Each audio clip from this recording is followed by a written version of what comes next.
महाराष्ट्र सरकार एक माहितीपट बनवते आणि त्याची किंमत आहे 14.5 कोटी रुपये.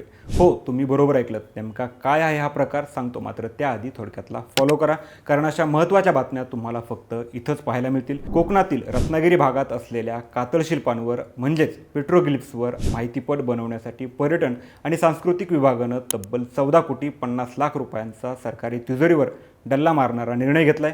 सामान्य माणसाचा कर असा वारेमाप उधळला जातोय की काय, असा प्रश्न आता विचारला जातोय. या खर्चाचा आकडा ऐकून तुमचे डोळे विस्फारतील. केवळ एका दिग्दर्शकाचं मानधन 2 कोटी रुपये आहे, तर 4 सहाय्यक दिग्दर्शकांसाठी 3 कोटी रुपये मोजले जाणार आहेत. उपकरणांचं भाडं 2.5 कोटी रुपये, तर स्टुडिओ शुल्कासाठी 2.5 कोटी रुपये खर्च होणार आहे. विशेष म्हणजे अवघ्या 2 वर्षांपूर्वी याच विषयावर स्टोन अँड एज नावाचा माहितीपट तयार झालेला असताना पुन्हा 14.5 कोटींचा घाट कशासाठी? या प्रकल्पात ड्रोन शॉट, सिनेमॅटिक चित्रीकरण आणि आंतरराष्ट्रीय दर्जाचं मार्केटिंग करण्याचे दावे केले जात आहेत. पण तज्ज्ञांच्या मते एखाद्या भव्य मराठी चित्रपट तयार करून तो प्रदर्शित करण्यासाठी 10 ते 12 कोटी रुपये पुरेसे असतात. तिथं केवळ एका माहितीपटासाठी एवढी मोठी रक्कम मंजूर होणं ही सरकारी पैशांची उधळपट्टी नाही, तर दुसरं काय?